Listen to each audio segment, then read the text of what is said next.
નમસ્કાર. આજનો વિડિયો એ લોકો માટે ઇમ્પોર્ટન્ટ થવાનો છે કે જેમણે કોઈ વસ્તુની ઈચ્છા વ્યક્ત કરી, એને મેળવવા માટેનો પ્રયત્ન પણ કર્યા, પણ તે છતાં પણ એ વસ્તુ નથી મળી. તો આજના વિડિયો અને મારા પોતાના એક્ઝામ્પલથી હું એ ક્લિયર કરીશ કે અગર એ વસ્તુ નથી મળી તો એ જસ્ટ એક પોઝ છે. એ વસ્તુ તમને મળશે એ નક્કી છે. બસ જરૂર છે કે હિંમત નથી હારવાની અને યોગ્ય સમયની વેઇટ કરવાની છે. પણ વેઇટ પણ એ રીતે કરવાની છે કે એના માટેની ઈચ્છા છોડ્યા વગર મહેનત કરે રાખવાની છે. એકચ્યુઅલમાં સિદ્ધ થયેલું છે કે દેર છે પણ અંધેર નથી. ભગવાનના ઘરે દેર હોય છે પણ અંધેર નથી હોતું. ફક્ત જે પ્રોબ્લેમ જે ડિફરન્સ છે એ છે કે આપણને નથી ખબર કે આ વસ્તુ ક્યારે આપણને મળશે, પણ ઉપર ભગવાનને ખબર છે કે આ વસ્તુ આપણને આપણા યોગ્ય સમયે મળશે.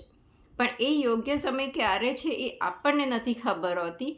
અને એ વચ્ચેનો જે ટાઈમ પીરિયડ જે ગેપ હોય છે એ ટાઈમમાં જે ડેસ્પરેશન, ઇમ્પેશન્સ ને એ બધું જે આવી જતું હોય છે, એન્ઝાયટી મનમાં, એ બધું આપણને એ વસ્તુથી દૂર લઈ જાય છે. આપણને વસ્તુ મળવાની તો હોય છે જ, ફક્ત ને ફક્ત આપણી એન્ઝાયટી, આપણા ડેસ્પરેશનના લીધે ક્યારેક એ વસ્તુ આપણા પાસેથી હંમેશા માટે દૂર જતી રહે છે.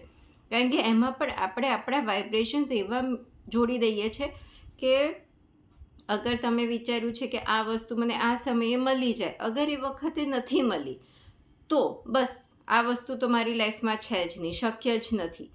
ફાઇન, તો ભગવાન એને બી તથાસ્તુ કહી દેશે. તમે જે પણ વિચારશો ભગવાન તો ઉપરથી તથાસ્તુ જ કહેવાના છો. અગર તમે વિચારશો કે આ વસ્તુ મને મળવાની છે તો તમે સાચા છો, અને તમે વિચારો છો કે આ વસ્તુ મને નથી મળવાની તો પણ તમે સાચા છો. જરૂર છે કે આ બે વસ્તુની ઈચ્છા વ્યક્ત કર્યા, એની મહેનત કર્યા પછી એને મેળવવા સુધીના જે ટાઈમ ગેપ છે, કારણ કે આપણને ખબર નથી કે ક્યારે મળશે, તો એ જે ટાઈમ ગેપ છે એમાં જે આપણે પેશન્સ રાખવાની જરૂર છે. નેગેટિવિટી તરફ જયા વગર એ વસ્તુની રાહ જોવાની છે. અગર તમે આટલું સિમ્પલ આ વસ્તુ કરી લીધી ને તો એ વસ્તુ તમને યોગ્ય સમયે અને તમે વિચાર્યું હશે એના કરતાં પણ વધારે સારી રીતે મળશે. C, actually what happens, 2023 May 2023 I decided કે ભાઈ એક ગાડી ખરીદવી છે.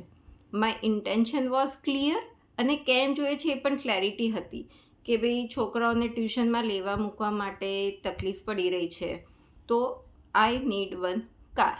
ફાઇન, બેઝિક રિક્વાયરમેન્ટ હતી ગાડીની મે 2023. તો આઈ ડિસ્કસ વિથ માય હસબન્ડ. અમે બે ડિસાઇડ કર્યું ચલો લેટ સ્ટાર્ટ ઇન્ક્વાયરી. તો એની ઇન્ક્વાયરી સ્ટાર્ટ કરી. એ ઇન્ક્વાયરી સ્ટાર્ટ કરતાં વચ્ચે એવું થયું કે માઇન્ડ થોડું ડાયવર્ટ થઈ ગયું અને we decided to purchase a home. તો વી થોટ કે ચલો ભાઈ હમણાં હવે ગાડીને હોલ્ડ પર મૂકી દઈએ. But my intention was clear કે ખરીદવી હતી, અને ક્લેરિટી હતી કે કેમ ખરીદવી હતી. ફાઇન, કોઈ પણ વસ્તુ જોઈએ તો આપણને એ બે વસ્તુની ક્લેરિટી હોવી બહુ જ જરૂરી છે, અને વસ્તુ કેમ જોઈએ છે એનું પાછળનું ઇન્ટેન્શન હોવું બી બહુ જરૂરી છે. અને હા, એ વસ્તુ મેળવવા પાછળ આપણી પોતાની અને બીજાની પણ ભલાઈ હોવી જોઈએ, તો ભગવાને આપણને બહુ સારી રીતે મેળવાતા હોય છે. તો થોડીક ઇન્ક્વાયરી કરીને મેં એને હોલ્ડ ઉપર મૂકી દીધી કે ચલો ભાઈ હવે ઘર જોઈએ છે તો હમણાં ગાડી તો નથી જોવી. Fine, we put on a hold. મારો મેં વિડીયો અપલોડ કર્યો છે, how I manifest my dream home. તમે એમાં ડિટેલમાં મેં મૂક્યું છે કે કેવી રીતે મેં સર્ચ સ્ટાર્ટ કરી હતી અને it ended up in the next year, કેવી રીતે થયું મેનિફેસ્ટ. તો મે 2023થી ઘર સર્ચ સ્ટાર્ટ કર્યું, તો ડિસેમ્બર 2023 સુધીમાં ના ઘર થયું, ના ગાડી થઈ, ના કશું થયું. Fine, okay. બટ આ બધી વસ્તુ વી જસ્ટ લેટ ગો. એને મેળવવા પાછળની મહેનત, જે સર્ચ, જે બધું જરૂરી હતું એ બધું કર્યું, એ પછી પણ ના મળ્યું તો it's okay, we let go. January 2024 આવ્યો. Then February 2024 I told to my husband, ચલો હવે આપણે હમણાં ઘર નથી જોઈ રહ્યા તો એટલીસ્ટ ગાડી તો લઈ આવીએ. That was actually my words. તો he said, okay, ચલો let's start search again. તો મેં ગાડી જોવાની શરૂ કરી અને અમુક મોડલ્સ જોયા. હા, અને એ તમને કહું કે March 2024 Shivratri was the day કે અમે ગાડી લાવ્યા. અને એ ગાડી હું જે મે 2023માં મેં જે સર્ચ શરૂ કરી હતી એ વખતે જે મારું માઇન્ડસેટ હતું ગાડીને લેવા માટે, દેટ વોઝ લાઈક ચલો કોઈ પણ નાની નોર્મલ ગાડી લઈ લઈશ. બટ જ્યારે ફેબ્રુઆરી 2024માં વી સ્ટાર્ટેડ ધ સર્ચ, તો ઓટોમેટિક મારા માઇન્ડમાં થોટ્સ આવ્યા કે નહીં, ગાડીની સેફટી સારી હોવી જોઈએ, ગાડી સારી હોવી જોઈએ, it should be a safe, સારું મોડલ, સારી brand. No doubt medium range, I was not looking for a hi fi SUV or anything, normal mid range car. But જે મે 2023માં હું જોઈ રહી હતી એ તો મતલબ એકદમ નોર્મલ હતી. I will not disclose the brand or anything, name of the model. But અને અત્યારે જ્યારે ફેબ્રુઆરી 2024માં વી સ્ટાર્ટેડ સર્ચ, તો એક મારે ઓટોમેટિક એ થોટ્સ આવ્યા કે નહીં, ગાડી સારા માની જ લેવાની છે. એન્ડ માર્ચ 2024 શિવરાત્રિના દિવસે ગાડી અમારા ઘરે હતી. અને એ પછી 1 મહિનામાં ઘરની પણ ડીલ થઈ ગઈ. ઘરની ડીલનો તો ડિટેલ વિડીયો મેં મૂક્યો છે. તો આમાં મારો કહેવાનો તાત્પર્ય એ છે કે અગર મે 2023માં મેં ગાડી ખરીદી હોત તો એકદમ નોર્મલ ગાડી હોત, કે જે આઈ થિંક એ વખતનો મારો જે વિચાર હતો, જે થોટ પ્રોસેસ હતો ગાડીને ખરીદવા માટે બહુ બેઝિક હતો, તો એ કદાચ મારે 6 મહિનામાં બીજી બદલવી પણ પડત. બટ જ્યારે ફેબ્રુઆરીમાં સર્ચ ફરીથી સ્ટાર્ટ કરી એ વખતે થોટ મને જ આવ્યો કે આપણે હવે ગાડી માટે જોઈએ. બટ ગાડી સારામાંની લેવી છે એ થોટ સાથે આવ્યો. એન્ડ આઈ રિયલાઇઝ કે લાસ્ટ યર તો હું શું કરી રહી હતી. તો લાસ્ટ યર મને ગાડીની ડીલ ના થઈ, અમે ગાડી ના લાવ્યા ઘરે. ડીલ સુધી તો ખેર અમે પહોંચ્યા જ નહોતા. We have just started the search. અમે હજી ગાડી જોવા પણ કોઈ નહોતા ગયા, અને એ પહેલાં અમારું ડાયવર્ટ થઈ ગયું ઘર ખરીદવા માટે. અને ફેબ્રુઆરીમાં તો થોટ આવ્યો, વી સ્ટાર્ટેડ સર્ચિંગ, ગાડીઓ જોઈ અને 1 મહિનામાં તો ગાડી ઘરે લાવી દીધી. તો આજે 1 વર્ષ પછી ગાડી આવી તો એમાં ફાયદો એ થયો કે સારામાંની ગાડી આવી with the good thought process, અને એટલી સારી રીતે આવી કે એના 1 મહિનામાં મારે ઘર પણ થઈ ગયું. તો એટલે આપણે વસ્તુને અગર લેટ ગો કરીએ તો એ સારા થોટથી લેટ ગો કરવાનું. મે 2023માં ગાડી ના લાવ્યા કે ના જોઈ તો મેં એ વખતે એવું નહોતું વિચાર્યું અરે યાર હવે તો ગાડી લઈ જ નહીં શકાય, ઘર લઈએ છે તો ગાડી ક્યાંથી લેવાના એન્ડ ઓલ દેટ. નો સચ નેગેટિવિટી, કોઈ પણ નેગેટિવિટી નથી. જસ્ટ લેટ ગો હતું કે ફાઇન, અત્યારે પ્રાયોરિટી બીજી છે. એવું પણ નહોતું કે હું ક્યારેય નહીં લઈ શકું, એવું પણ નહોતું. તો અને હા, ફેબ્રુઆરીમાં જ્યારે આવ્યું ત્યારે ઓટોમેટિક આવી ગયો થોટ, અને ઓટોમેટિક એવી રીતેની બધી સિચ્યુએશન સેટ થતી ગઈ. બિકોઝ ધ રીઝન વોઝ કે જ્યારે એને લેટ ગો કર્યું એ વખતે કોઈ જ નેગેટિવિટી નથી, પોઝિટિવિટી હતી. તો 1 વર્ષ પછી એ વસ્તુ આવી પણ બહુ જ સારી રીતે આવી. એટલા માટે કહું છું કે અગર તમારી જોડે પણ આવું કંઈક થઈ રહ્યું છે કે કોઈ વસ્તુ માટે તમે ટ્રાય કર્યો પણ એ વસ્તુ નથી મળી કે નથી થઈ રહી, તો એના માટેની મહેનત ના છોડો. 1 વર્ષ પછી જ્યારે થોટ આવ્યો તો મેં એને જતો નહોતો કર્યો. આઈ ટુક એક્શન. મને થોટ આવ્યો, આઈ ડિસ્કસ વિથ માય હસબન્ડ, અને અમે એ વસ્તુ જોવાની ફરીથી શરૂ કરી. થોટ આવ્યો તો I express that thought with my husband, તો એ વસ્તુ આવી.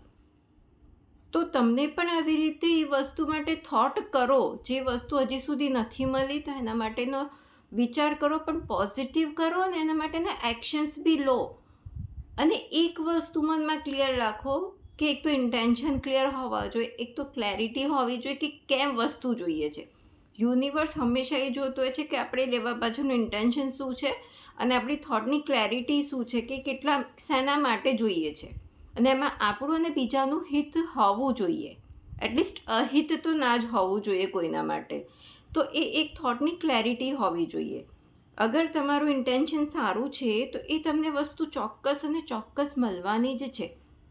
જરૂર છે કે અગર એ પર્ટિક્યુલર ટાઈમ પર નથી મળી તો એમાં એ થોટ નાખો, એ ફિલિંગ રાખો તમારા મનમાં કે અત્યારે નથી મળી, ઇટ્સ ફાઇન, પણ આ વસ્તુ મને મળશે અને સારી રીતે મળશે અને મારા માટે જે બેસ્ટ હશે એ મને મળશે.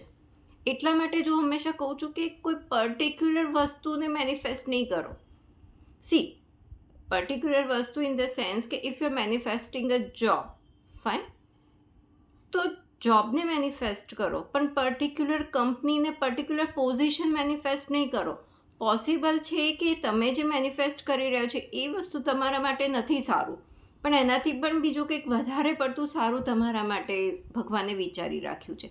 તો એને સ્વીકારવા માટે આપણે આપણા માઇન્ડમાં ખાલી જગ્યા રાખવી જરૂરી છે. અગર અહીંયા ખાલી જગ્યા હશે તો જ સારી વસ્તુ આપણે એને રિસીવ કરી શકીશું.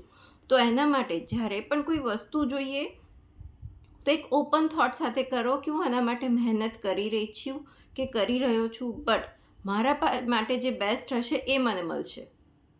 તમને જે કંપનીમાં જોબ જોઈએ છે ત્યાં અપ્લાય કરો, તમને જે એડમિશન જોઈએ છે ત્યાં અપ્લાય કરો, તમને કોઈ રિલેશનશિપ કે કોઈ જોઈએ છે તો ત્યાં ટ્રાય કરો, but with the open thought કે મારા માટે જે બેસ્ટ હશે એ થશે. અગર આ બેસ્ટ છે તો થશે, અધરવાઇઝ આનાથી પણ સારું મને મળશે. અને એ પર્ટિક્યુલર ટાઈમે નથી મળ્યું તો ટેક અ પોઝ, થોડો ટાઈમ બધું જ જવા દો, જતું કરો, ધેન અગેન રીસ્ટાર્ટ. પૂરેપૂરી હોપ નહીં છોડો, પૂરેપૂરી હોપ નહીં છોડવાની અને એ વસ્તુના માટે નેગેટિવ નહીં બોલવાનું. તમારે કોઈ પર્ટિક્યુલર સેલરી જોઈતી હોય કે કોઈ બિઝનેસ સ્ટાર્ટ કરવો હોય, અગર એ વર્કઆઉટ નથી થયું તો it's okay, take a pause, થોડો ટાઈમ રિલેક્સ રહો, બીજી જગ્યાએ ધ્યાન ડાયવર્ટ કરો અને then restart again with the positivity thought કે મને જે મળશે એ મારા માટે બેસ્ટ હશે. અગર તમે આ રીતે સરેન્ડર કરીને એ વસ્તુ મેળવવાનો પ્રયત્ન કરશો તો તમને એકદમ સારામાં સારી વસ્તુ મળશે. આ હું મારા ખુદના અનુભવથી કહી રહી છું. જ્યારે આપણે પૂરેપૂરું સરેન્ડર કરી દઈએ છીએ ને તો આપણને એ વસ્તુ ઓટોમેટિક એવી સિચ્યુએશન બધી સેટ થઈ જતી હોય છે અને આપણા માટે જે બેસ્ટ હોય છે એ મળતું હોય છે. અત્યારે પણ હું જ્યારે યાદ કરું છું તો મને એટલું હસવું આવે છે કે મેમાં જો અમે ગાડી લઈ આવ્યા હોત તો એ મતલબ એકદમ નોર્મલ ગાડી હતી, બટ જ્યારે 2024 માર્ચમાં ગાડી આવી તો that was best for me and my family. તો એટલા માટે જ્યારે પણ જે વસ્તુ થાય તો એના માટે એકદમ રિલેક્સ રહો. નથી મળી, ઇટ્સ ફાઇન, મળશે, જરૂર મળશે, એ શ્યોર છે અને મને બેસ્ટ મળશે. એ એક પોઝિટિવિટી હંમેશા મનમાં રાખવી અને આ એક વસ્તુ મનમાં સેટ કરી દો કે ભગવાનના ઘરમાં દેર છે પણ અંધેર નથી અને આપણા માટે જે બેસ્ટ હોય છે એ મળતું હોય છે. કારણ કે આપણી સોચ, આપણી નજર બહુ જ સંકુચિત છે. ઉપરથી તમે જુઓ યુનિવર્સ, સેટેલાઇટની નજરથી આખું નીચેનું એમને કેટલું, he has a wide range, એમને પૂરેપૂરું ખબર છે કે આને એક્સ વસ્તુ મળશે તો હવે એ વસ્તુ થવાની છે. હી નોઝ વેરી વેલ, જે આપણને નથી ખબર આપણું આગળનું કેવી રીતેનું છે. તો એટલા માટે પૂરેપૂરી સરેન્ડર ભાવના. પણ એવું પણ નથી કે આપણે વિચારવાનું છોડી દેવાનું.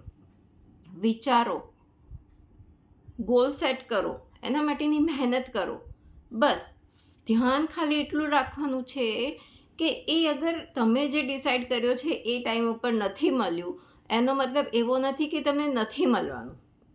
મળશે નક્કી છે, ટાઈમ આપણને નથી ખબર, પણ જ્યારે પણ મળશે એકદમ બેસ્ટ મળશે, આપણા ધાર્યા કરતાં પણ વધારે પડતું સારું મળશે. તો હંમેશા આ વસ્તુ ધ્યાનમાં રાખો અને એક વાક્ય માઇન્ડમાં સેટ કરી દો, ભગવાનના ઘરે દેર છે પણ અંધેર નથી. આશા રાખું છું આ વિડીયોથી આપને પ્રેરણા મળી હશે. વિડીયો પસંદ આવ્યો હોય તો વિડીયોને લાઇક કરજો અને ચેનલને સબસ્ક્રાઈબ કરજો. ફરી મળીશું નેક્સ્ટ વિડીયોમાં.